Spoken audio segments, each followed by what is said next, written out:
Welcome back, class of 2024 vlogs of Halloween. This is vlog number 3 of 8 so far. I'm very excited for this one because today's vlog is going to be me reading classic horror books that inspired classic horror movies for the very first time. And of the 4 books that I'm going to read in this video, I've only really seen 3 of the movies, so I might try and watch the movie I haven't seen at some point this week. Currently have myself a homemade pumpkin spice latte. Don't have the cinnamon thing though to put on the top, but that's fine. Yeah, that's very good. Very good. So this is my TBR for this video. If you've seen my full TBR video, you'll already know exactly what I have planned for this video. The first one here is the Amityville Horror by J. Anson. This one I couldn't get in a regular store. I had to buy it secondhand online. I don't know if it's in print anymore. It should be in print, right? But I couldn't find it in like a bookstore or anything like that. So I went a thrifting and I got this thrifted. This one follows the Lutz family who move into a house in Amityville. They also have their 3 children come with them, and 28 days after moving in, all of the family run out of the house screaming. I'm not really 100% sure. I do think it is like a haunting story. It's like a haunted house. But I've never seen any of the films. I've never seen the original film. I haven't seen the Ryan Reynolds film. However, I have seen that clip of him half naked. Of course I've seen it. What do you take me for? So I don't know anything about it really going into it, which is very exciting for me. I also have Psycho by Robert Bloch, I think it's pronounced. So I have seen the Alfred Hitchcock Psycho film years and years and years ago. I do think it's a great film. So this one follows Marion Crane. I don't know if it's the same name in the book, but it is in the film, and she comes across Bates Motel as she's like running away, and she comes across Norman Bates, who runs this motel. And Marion Crane should not be very trusting of Norman, if you ask me. I have also seen Bates Motel. I used to love that show, but I've never read the book, so I'm very excited to start that. I also have The Exorcist by William Peter Blatty. Again, I've seen this film too, about 14 years ago for the first time. I was about 18, 19 when I first saw The Exorcist, and I can appreciate that film. It was a very scary film, one that is held in high regard with a lot of people, especially horror movie viewers. But in this we have 11-year-old Regan, and she gets possessed, and it's a possession story.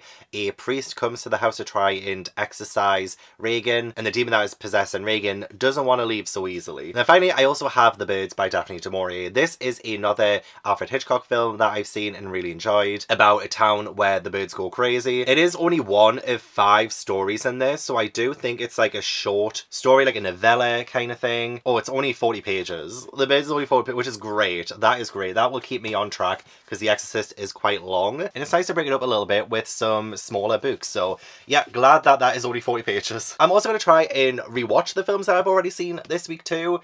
I think that'll be really fun. And I'm also unsure what I kind of want to start with too. So I have so much time today to decide what exactly I want to do and what I want to start with. So if you end up enjoying this video, please give it a like and subscribe if you haven't already. And yeah, I'm going to decide what to read, continue having my coffee, have a shower, and crack on with my spooky day. I hope you're having a great spooky day.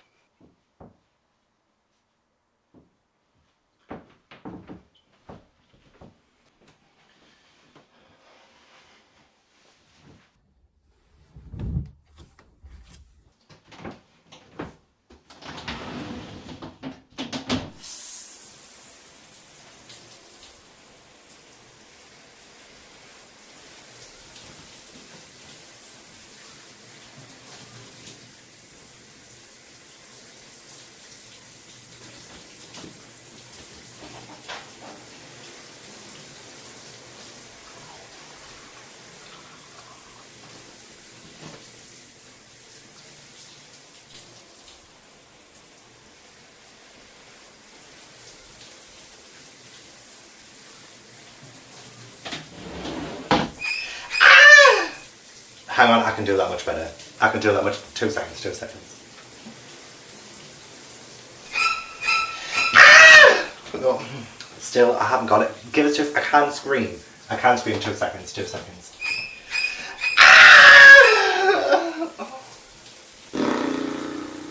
You want us to go again?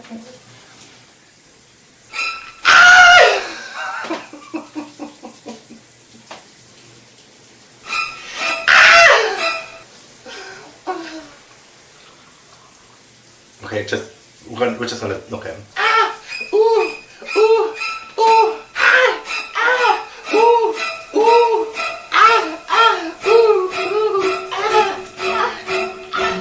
Can you jump my back while you're there? Can you just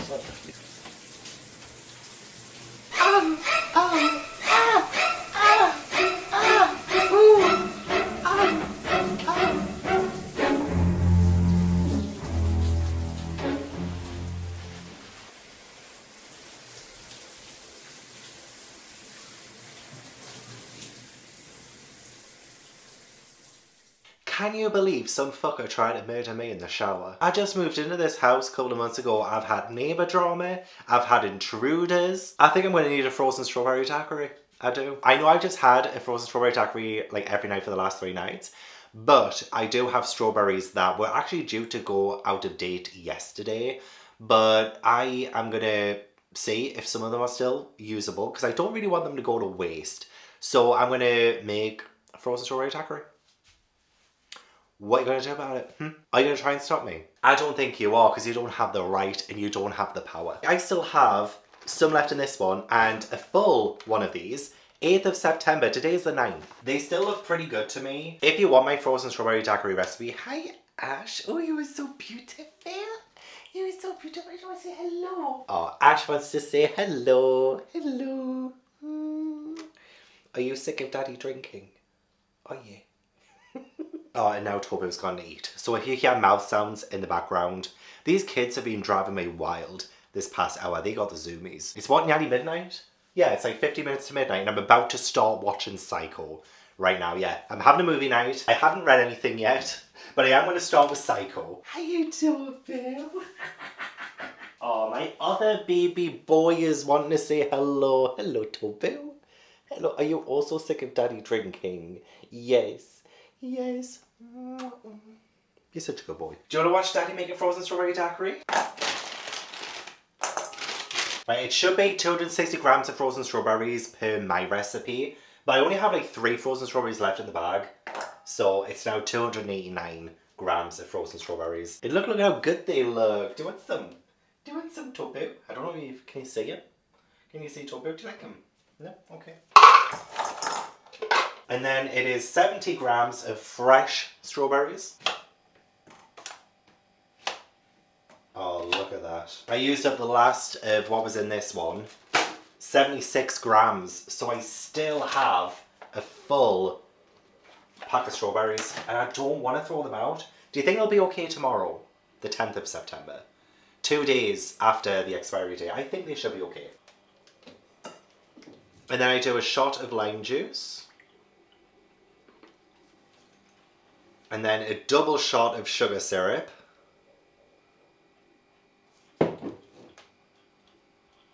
And then I usually do 2 double shots of white rum, but I'm just going to do 1 double shot today. Like, I don't really want to have alcohol, honestly. I just want to use up the strawberries. And then blend it all together.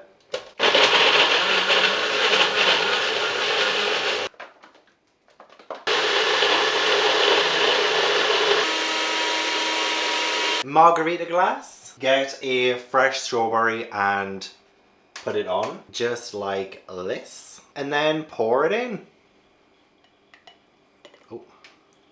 Oh, it's looking very solid. And this is one stunning frozen strawberry daiquiri. I will eventually get over these, I promise.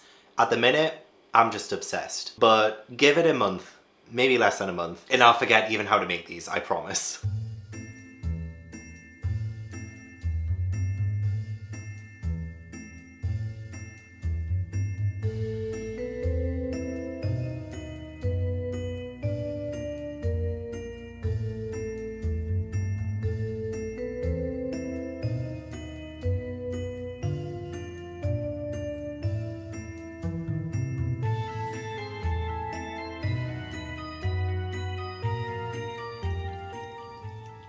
My little work buddy.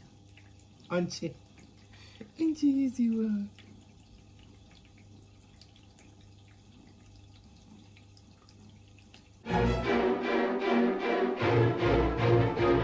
I have ordered Halloween sweatshirts and jumpers and all of the clothing and nothing has arrived.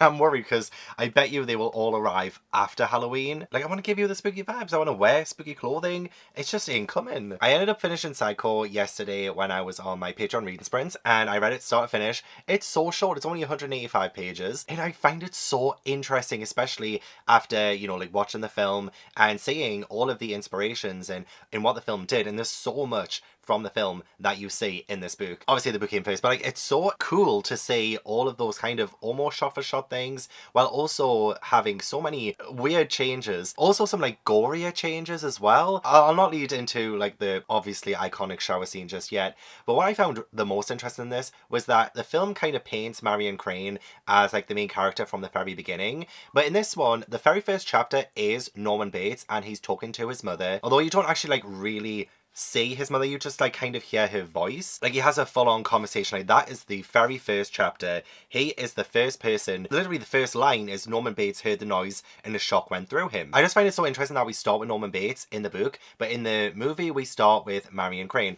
and in the book she is called Mary Crane and she is introduced in chapter 2. I feel like to begin with you do kind of have this dual perspective. So this is third person omniscient, I think it's called, and it kind of goes from Norman to Mary. So it feels like a very level playing field when it comes to the narrative and the characters. It feels like Norman is a main character and Mary is a main character. They're like main characters equally in the first few chapters. At the end of chapter 1, it is the signal. Somebody had driven in up to the motel and was ringing for service, and that's when we meet Mary. And this book is again very interesting in how it tells the narrative, because we have at the end of one chapter something that's happening, like so we have Mary Crane ringing for service, and then in chapter 2 we go back in time a little bit to get introduced to Mary Crane and what leads up to her ringing that bell. And it happens again later on in the book too, where you have events happening in one chapter but then we go back in time a little bit in the next chapter to get to that point. And I found that pretty good too. I thought it added a level of suspense, and it is like a very well written book. I thought it was like quite to the point but also was able to build some suspense.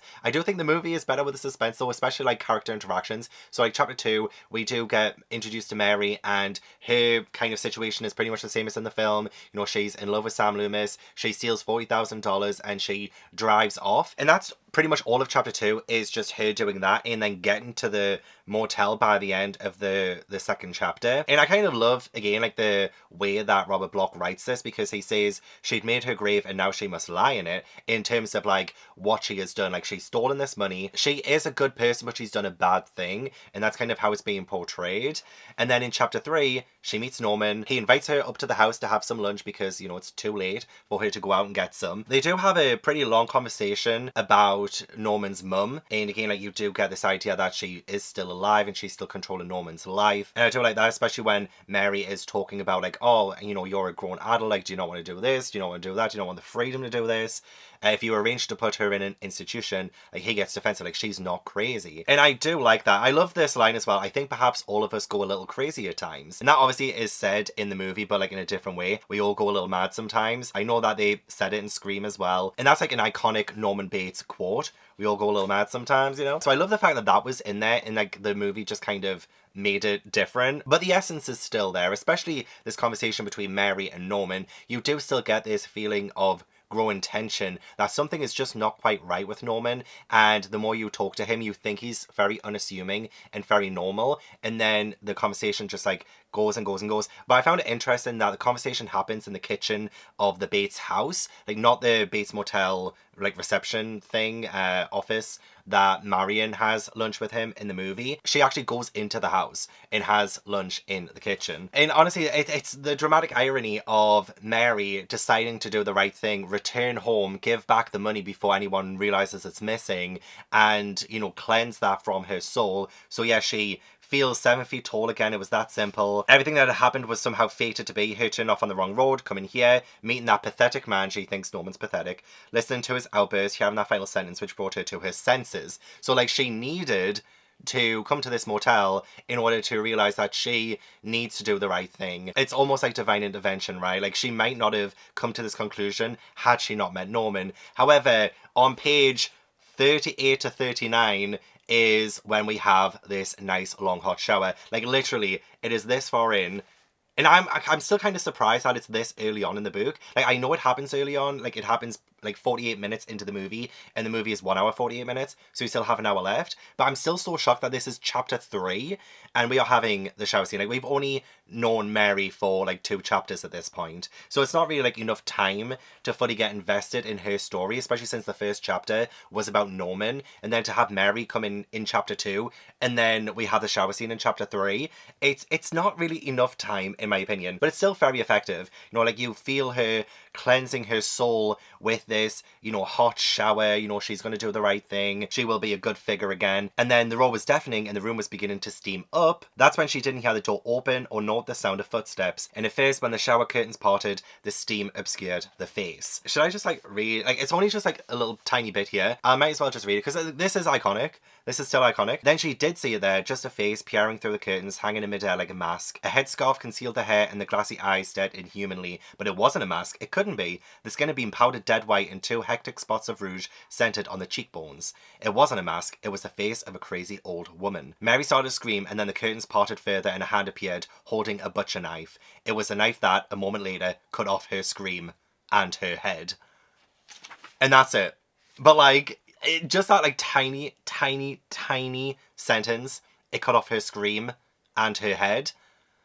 Like, he doesn't cut off her head in the movie, you know what I mean? Like, that's very gruesome, that's very gory, but it's kind of like in a tasteful-ish way, because it isn't described, you don't get to hear about like how that's brought about, nothing like that, it just kind of happens. And you're kind of left to your own imagination and how that's supposed to look. So I still found that very effective, but like again, like it happened like a little bit too early in my opinion, because we don't have an emotional bond with Mary just yet. We see her do a bad thing in chapter 2, she decides to do the right thing in chapter 3, dead. So yeah, I felt a little bit detached there. But no, like it was still like extremely cool to see like Norman really do take over the narrative. Like, this is more Norman than anyone else. You do still get the detective who comes and like tries to figure out what happened to Mary, and he again gets killed. Like, he just comes in the house. He doesn't go up the stairs and have that little falling back kind of moment. Mother opened the door and Mr. Arbogast walked in. He looked at her and then he opened his mouth to say something.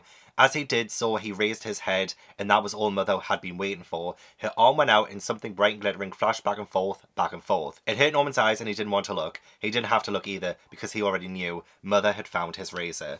So like, she obviously like slashes his throat and stuff. So like, it's very gruesome in the way that that happens too, but like happens in a totally different way, which I kind of like. I do. I like all the differences. I love all of the similarities. I love that Lila, who is Mary's sister, does still try to come and, you know, find out what happened to her sister. You know, you had that sisterly love. You feel so much that you want her to find her sister, and I mean, you know what's happened to her sister, but you kind of want a happy ending anyway, because you do feel for Lila by this point. But yeah, a lot of it is the detective trying to find out what happened, you know, goes to base motel, asks questions. He dies at the end of chapter 9. I mean, obviously, if I hadn't have already seen the film and known that Mother had been dead for so long, well, actually, it's even said in this, the sheriff does say, oh, his mother's been dead for 20 years. So, like, you do think, oh, well, then who in the world is killing, you know, Mary and the detective? Like, who is that person? Because, again, I don't think you would automatically assume that it was Norman at this point.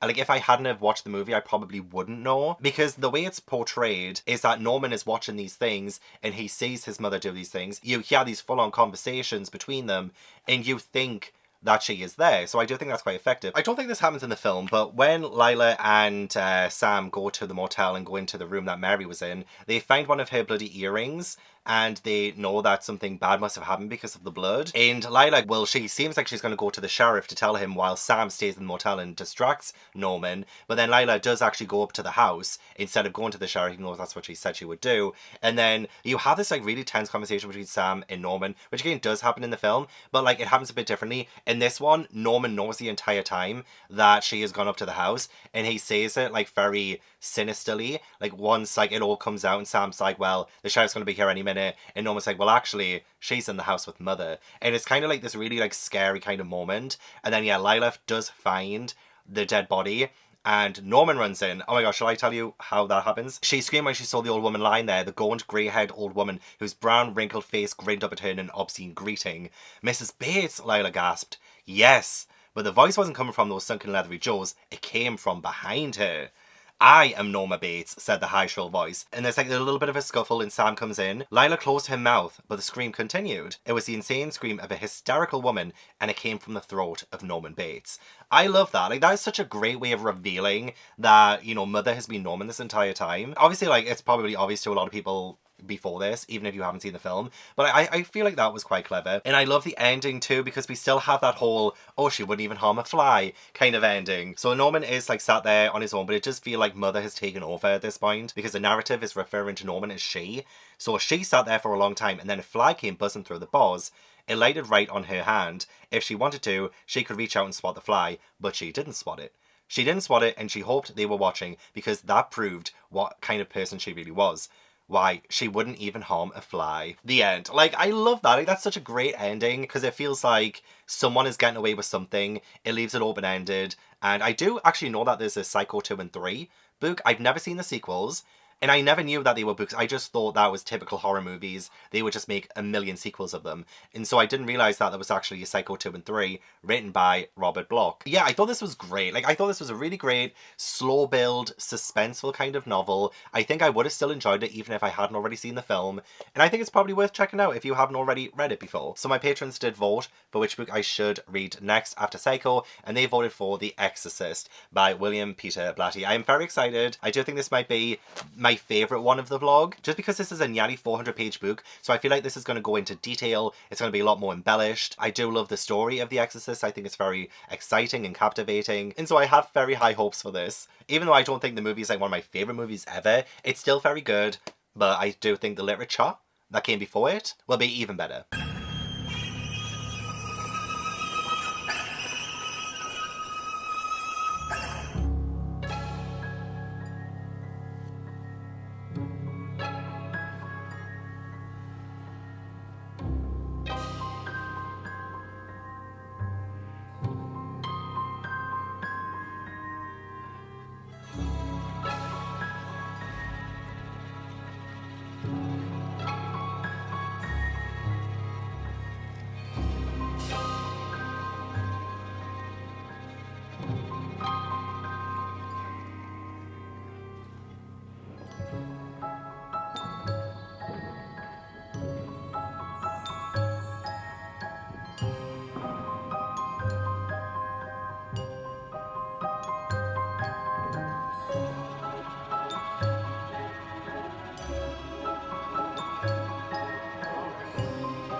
Oh man, I've got such a pain in the neck. Ugh.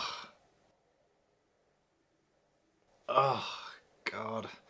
You know, that feels much better. I have just finished The Exorcist. I have reading spins with Gabby in 45 minutes, and I might be going against the grain a little bit with this book. I didn't love it as much as other people have loved it, and I will most likely settle with a 3-star for this.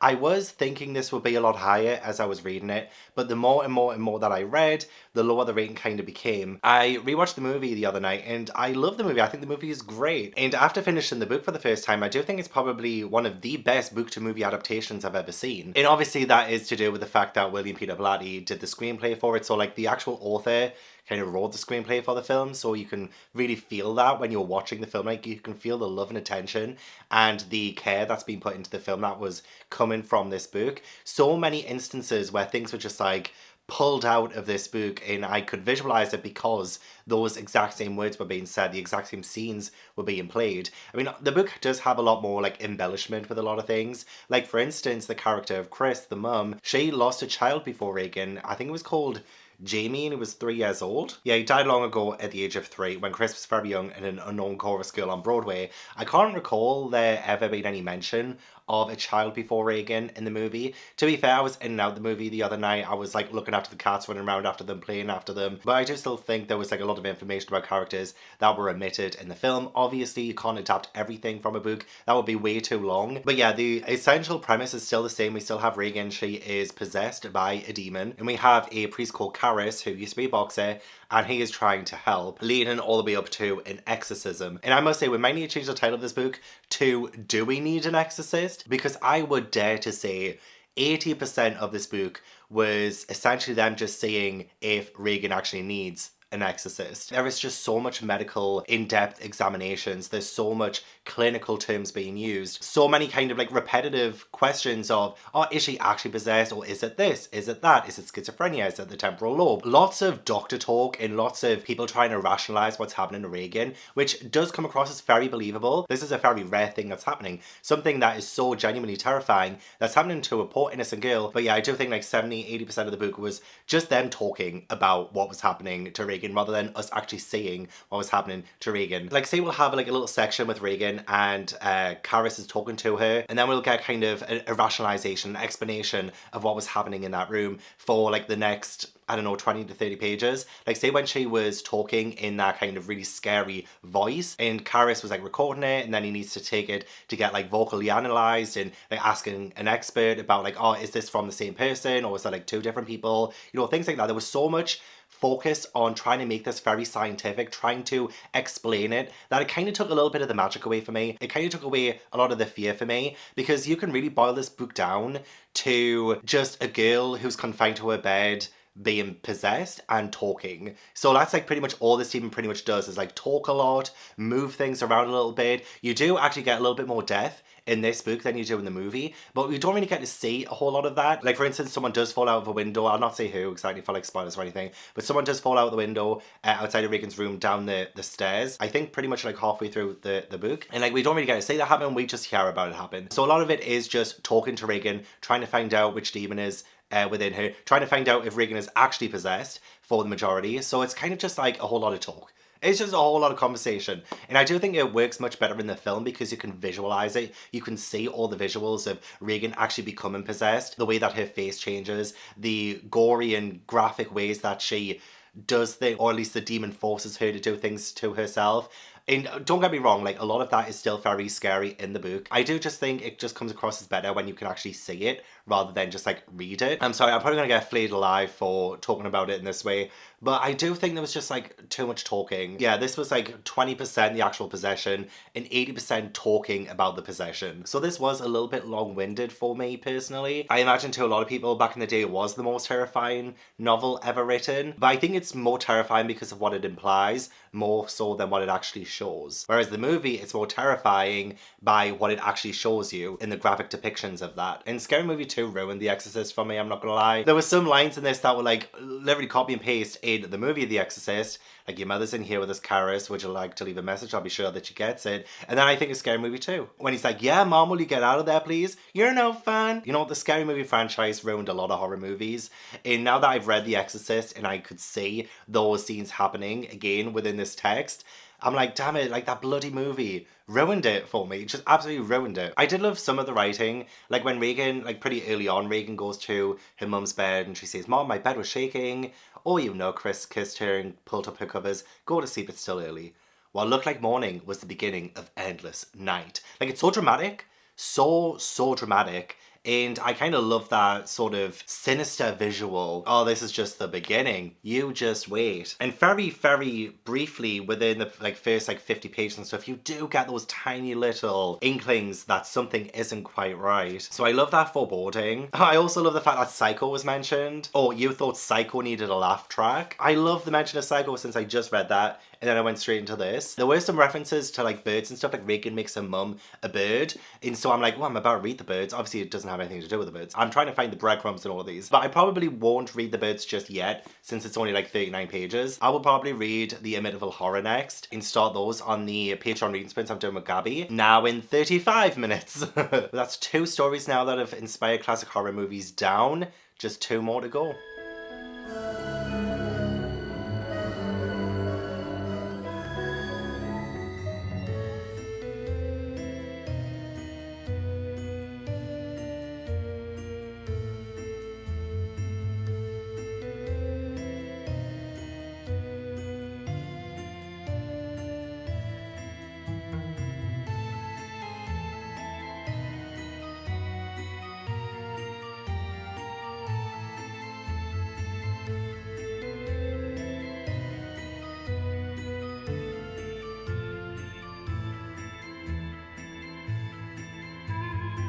Okay, so I've just finished the Amityville horror while on reading sprints with Gabby, which are still going on right now. We're doing the final sprint right now. I think we've got like 20 minutes left of it. So I need to wrap this book up. And honestly, there's not a whole great deal to say about it other than it kind of made me appreciate The Exorcist a little bit more. So I'm going to bump up The Exorcist to a 3.5 and give this one a 3. I did like certain aspects of it, but I'm feeling a little bit like deflated by the end of it. Oh, that's it. Like, and I know I should probably not have like the highest of expectations sometimes, especially coming to the older stuff. But yeah, I definitely understand it a little bit better now as well, because I wasn't quite sure like how the true story angle comes into this. So this is portrayed as if it is a true story. There is a murder that happened at this house a year before the current Lutz family moves in. And like all of these people are real people. Like the people who died in that house were real people. And then George and Kathy Lutz and their kids were real people as well who actually moved in. And this is like the account that George and Kathy gave, apparently. Like I still need to do more research, so this might be total bullshit. But I believe that they did claim that the house was haunted after they moved in and they could only spend 28 days there.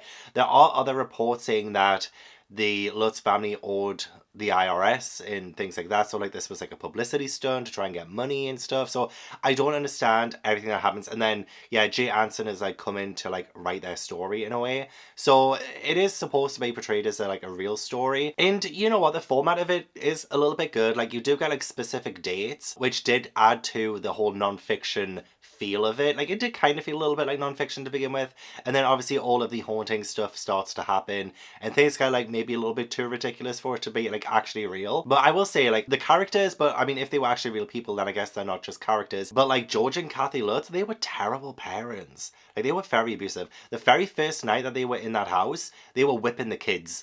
Like they whipped the kids because they'd broken a window.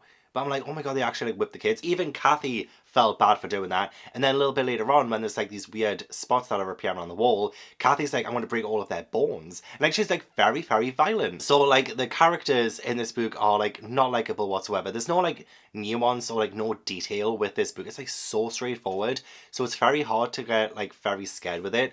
One of the reasons why I do like it is because I think some of the isolated scares, some of the isolated things that happen in this house, like the hauntings and stuff, are like scary on their own. So like for instance, there is like a scene with a lot of flies, and it reminds me of that time I went to a haunted castle a couple of years ago, and I also encountered a lot of flies, like a lot of flies all in the one place, all at the same window, and them just like kind of dying just on their own. But like the whole swarm of them and stuff was like very, very scary. So I got flashbacks to that. And another one is like shadow figures and like seeing shadows and stuff. And when I was at 30 East Drive, I genuinely saw a moving shadow that looked like the figure of a man at the bottom of the stairs at 30 East Drive. Like that terrified me. So like there were certain moments in this book that were scary on their own. But I just feel like as a collective, as like a full-on story, it didn't quite keep the coherence the entire way through. It just, I found it a little bit boring and I kind of wanted to stop reading. Like there was nothing that was making me want to continue on. It's like we are told that we should be scared of what's happening in this book rather than showing us like what is actually scary about it. Like there was also like Judy the Pig Demon that was kind of a little bit scary too. But yeah, like there's not really that much detail with it. Like a lot of it is just kind of you have to take at face value more so than the author trying to make you believe what's going on. It's just like, okay, here's what I know, here's the facts, do with it what you will kind of thing. And I just didn't think there was like enough convincing. Like if you really wanted to portray this as a true story, convince me better, convince me more. So I do find like the overall like context with this book quite fascinating, but I don't think it kind of demonstrated why we should believe it, you know what I mean? Like it is like pretty unbelievable. But again, the reviews of this, like it will scare the hell out of you, scariest true story I've read in years, really. But also one thing I didn't realise is on the front of my version of this book it says more hideously frightening than The Exorcist, because it actually happened. Well, bullshit at the end there. But like the fact that the books that I'm reading kind of tie back into the books that I read before. So I read Psycho, great. Then I read The Exorcist, which mentions Psycho. Now I've read the Amityville Horror, which mentions The Exorcist. So now I'm wondering like, will the birds mention the Amityville Horror? I doubt it. I do doubt it. But it would be fun if there was some kind of like cross-reference between all the books that I've been reading. I mentioned this on the Sprints with Gabby. Like, wouldn't that be such a like cool kind of full circle moment if all the books I read in this vlog, unknowingly, I read and they all connect with one another. Like, they all mention one another. Again, I very much doubt the Birds is going to mention anything to do with either Psycho, the Amityville Horror, or The Exorcist. So I feel like the dream is going to end here. But no, again, it's another book that I'm really glad that I read. Because someone will walk down the street and be like, hey, have you read the Amityville Horror? And I'll be like, yeah, have you? Like, I feel good about myself for having actually read this. Again, very short book though, it's only 188 pages. So I would say if you do want to dip your toes into like some classic horror, in the kind of books that kind of start a lot of the typical cliches that you will see in today's literature, then sure, why not? Give it a read. I'm sure this is like really cheap in charity shops and stuff. Like, grab it for $1, grab it for £1, just to say you've read it. I love how old looking this book looks, and the writing is tiny, like so small. And I kind of love that. There was like some kind of house plans at the start of the book. Interesting. And then this drawing at the end. But those were the only instances of illustration. They don't really add anything really that much to the book or the overall reading experience. But, you know, cool to have nonetheless. This edition of the book was apparently published in 1978.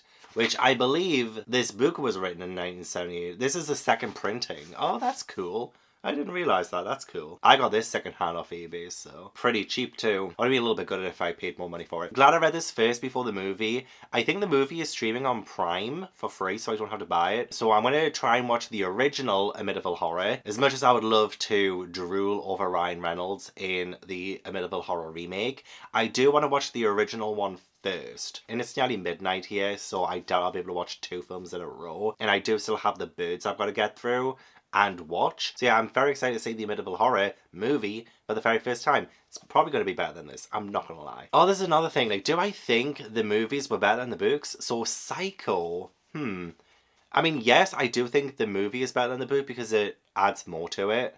And funnily enough, I think the Exorcist movie is better than the book because the movie does less than the book. So I do think the Exorcist movie is better than the book. So with this one, we'll see if the movie is better than the book. Because apparently it's 2 points to the movies and 0 points to the book so far. I'm probably going to get so much hate for that. Like, so much hate. That was probably blasphemous for me to say.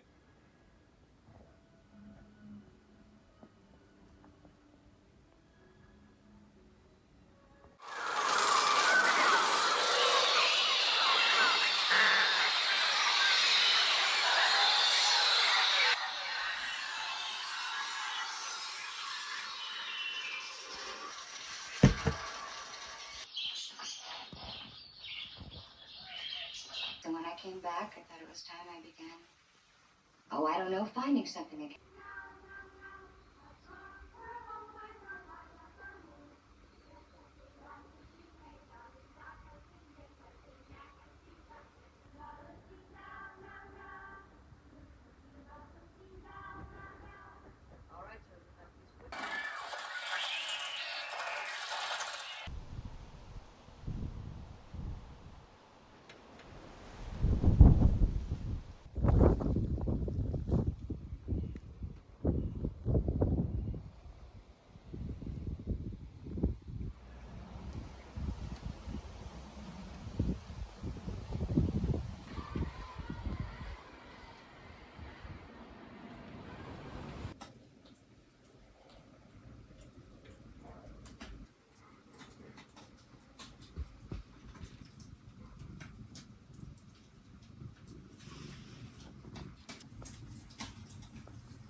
So I watched the Amityville Horror, the original one, last night, and like, I wasn't the biggest fan of it, to be honest. It felt a little bit disjointed, and like, a lot of the scenes felt a little bit forced.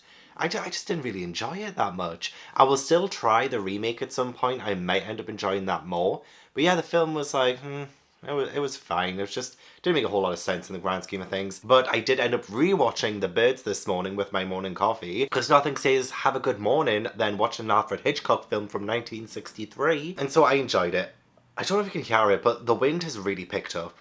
The last couple hours, like, the wind is winding. Like, it's really strong right now. And that is kind of making me a little bit paranoid after I have finished reading The Birds. So it is just a short story. Like, it went by so quickly. Not a whole lot to really say too much about this. Daphne du Maurier is genuinely a fantastic writer. I absolutely love her writing style. Like when she says, the sore sea sucked at the shore and then withdrew, leaving the strip of seaweed bare and the shingle churned. The seabirds raced and ran upon the beaches. Then that same impulse to flight seized upon them too, crying, whistling, calling, make haste, make speed, hurry and be gone, yet where and to what purpose? I love that because it kind of like sets the tone for this whole thing with the birds. And this is so different from the film. This one, we follow Nat and his family. So he has a wife and 2 kids.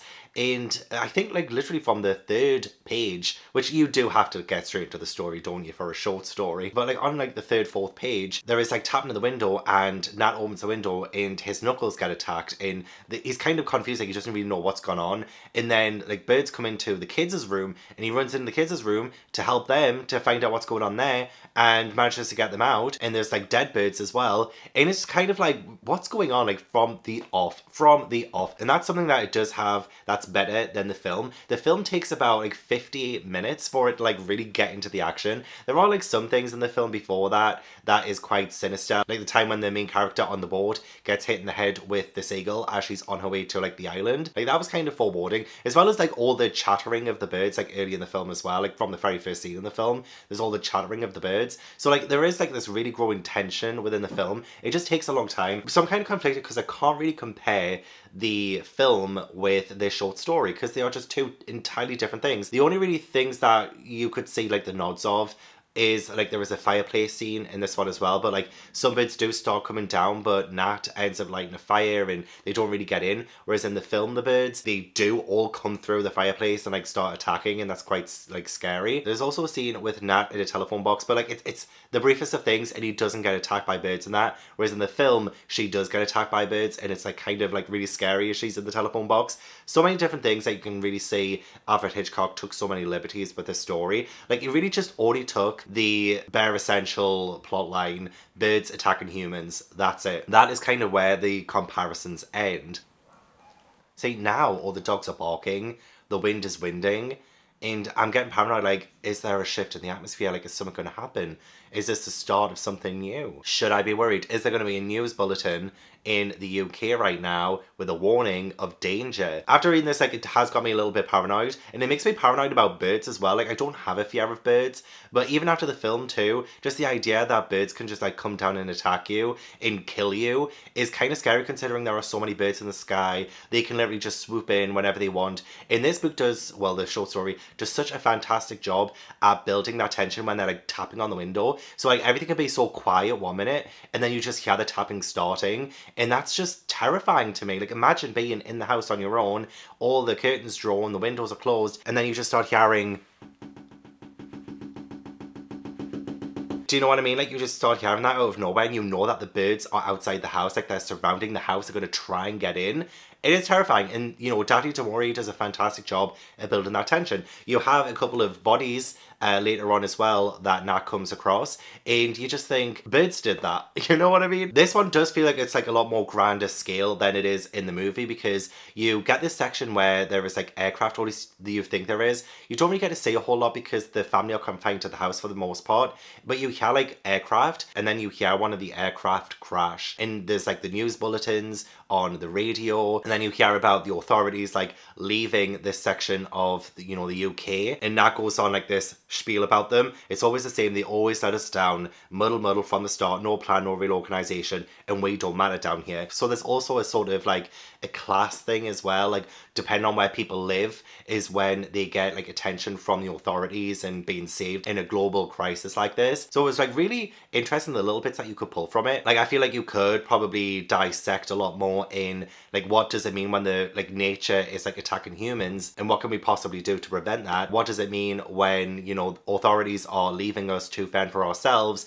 and yet like the people who are higher in power are the ones being protected, or people who live in certain places are the ones being protected. So many like great little questions about that. I wish this was longer than 39 pages, I really do. One thing I think the movie does have over this story is that we do get a lot more, and it's a lot more terrifying in that regard. I love the scenes in the movie when like the birds are so quiet and then they just kind of start to assemble, you know, like out of nowhere. So at one minute you see one bird and you think, oh, you know, that's kind of harmless, and then the next minute you turn around and there's a whole flock of them, and that's when they become really dangerous as well. So I would definitely say that this was scary. It definitely got under my skin a little bit. Beautifully written as always. I don't even know how to rate a short story like this, honestly. Like, how do you rate a short story like it? I would probably give it a 4-star. Like, it's up there. It's definitely probably the best written story I've read in this vlog. Daphne du Maurier really does hit it out of the park. I have read Rebecca by Daphne du Maurier. I would love to read Jamaica Inn. I just want more. So Daphne du Maurier left me wanting more. Also, Tobu is behind me right now. Hi, Tobu. So I think at the end of the day, I think I do prefer all of the films that were created because of these books and stories for many different reasons. Hopefully I explained why well enough. But I'm still so very glad I read Psycho, The Exorcist, The Amityville Horror, and The Birds. Definitely a reading experience I will never forget. So thank you so much for watching. I really appreciate it. Don't forget to leave this video a like if you enjoyed, and subscribe if you haven't already. Leave all the comments down below. Let me know what you thought of the vlog. Let me know if you've read any of the books in this video. Let me know if you've watched the movies as well. Like, what do you think of the movies? I would love to chat about them. I want to give a huge thank you to my patrons for supporting my channel. If you'd like to join my Patreon, then the link is in the description box. But yeah, I hope I will see you in the next video. Bye.